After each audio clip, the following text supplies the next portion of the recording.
তোমাদের দাদার ছুটি ছিল বলে আজ আমরা বিকালে একটু বেড়াতে বেরিয়েছিলাম। এই যে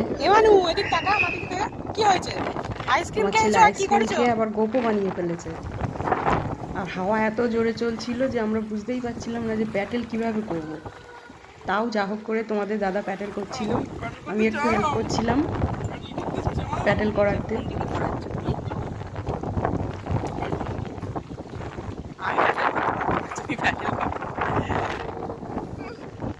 আর আমার ছেলে সব পুরো চুপচাপ বসে আছে, কোনোদিন ওঠেনি, এই প্রথম উঠলো আজ ওঠে। তো চুপচাপ দেখছে যে কি হচ্ছে।